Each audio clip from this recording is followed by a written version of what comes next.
ભારતીય સંસ્કૃતિનું વૈવિધ્ય અલૌકિક છે। આપણી ભારતીય સંસ્કૃતિ અને પરંપરાઓમાં અનેકવિધ વિવિધતાઓ જોવા મળે છે। આવી પ્રાચીન પરંપરાઓના જતન અને આવનારી પેઢીઓ આપણી સંસ્કૃતિ, સંસ્કારો અને પરંપરાઓથી અવગત થાય તે માટે લોકમેળાઓ સક્ષમ માધ્યમ છે।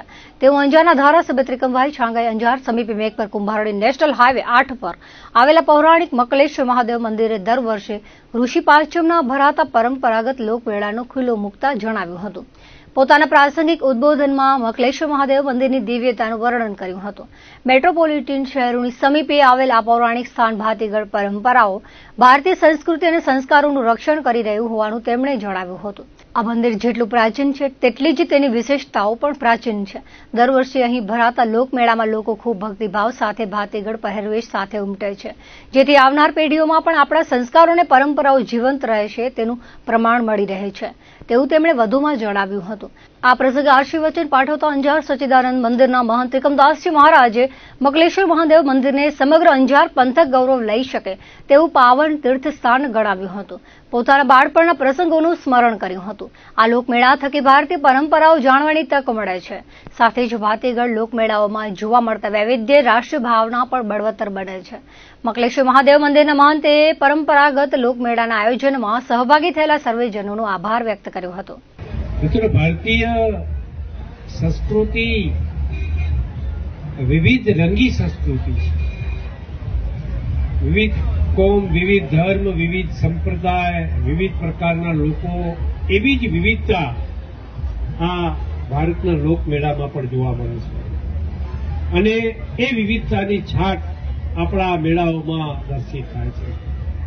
મકલેશ્વર દાદાનું ખૂબ પ્રાચીન મંદિર છે અને એ મંદિરમાં આમ તો ખૂબ ભક્તિ સાથે, ભાવ સાથે આવતા હોય છે, પરંતુ આજના દિને વિશેષ સંખ્યામાં લોકો આ ભાતીગળ મેળાને, ભાતીગળ સંસ્કૃતિમાં, ભાતીગળ પહેરવેશ સાથે, અને આ તો પાછો મેઘપર એવું છે, આજુબાજુ મેટ્રોપોલિટન સિટી છે, એટલે અલગ અલગ ભાષા બોલનારા લોકો પણ આ મેળામાં આવતા હોય છે અને તેમ છતાં પણ ખૂબ સરસ રીતે એક ભાવપૂર્વક, ભક્તિપૂર્વક આ લોકમેળાને લોકો માણે છે।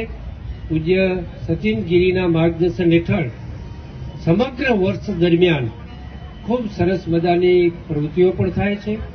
મેળાના માધ્યમથી આપણે બધા પણ આપણી જે સંસ્કૃતિ છે, આપણા જે સંસ્કાર છે, આપણી જે પરંપરા છે, એ પરંપરાને વધુ પ્રજ્વલિત કરીએ અને એ પરંપરાને આપણા પૂર્વજોએ જે આપી છે એ પરંપરાને વહન કરવાની જવાબદારી નિભાવીને આવતી પેઢી માટે પણ આ ઉજળી પરંપરાને આપણે એમના સુધી પહોંચાડીને એમને પણ સુંદર મજાના સંદેશા દ્વારા આ આયોજન કરવા માટેનું માર્ગદર્શન મળે એવા ભાવ સાથે જ્યારે મેળાનું આયોજન થઈ રહ્યું છે ત્યારે પૂજ્ય સચિનગીરીજી અને સમગ્ર ટીમને, સમગ્ર ભાવિકગણને, સમગ્ર ભક્તજનને પણ ખૂબ હૃદયપૂર્વકના અભિનંદન આપું છું। મેળાની વાત કરીએ તો અમે જ્યારથી નાના હતા ત્યારથી અમારા ગુરુ મહારાજો, એના પછીના ગુરુ મેળા સાથે લઈ આવતા। શું કામ લઈ આવતા? એની પાસે કયા કારણ હશે? માત્ર મેળો એટલે કે મેળો નથી, પણ મેળાની પાસે ધર્મ છે, સંસ્કૃતિ છે, રાષ્ટ્રની ભાવના છે।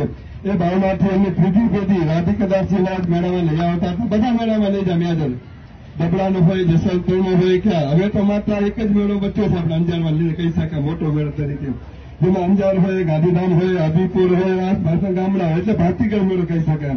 તો ખરેખર જે ભોજાભાઈની સમગ્ર ટીમ છે, માત્ર એક નહીં, ગોલ્ડન પર્વત કૃષ્ણ ઉપર એની સમગ્ર ટીમની જે એક સ્ટેકો રીતે લાકડી લઈને, તો સમગ્ર ટીમને ખૂબ ખૂબ આશીર્વાદ છે, ખૂબ અભિનંદન છે।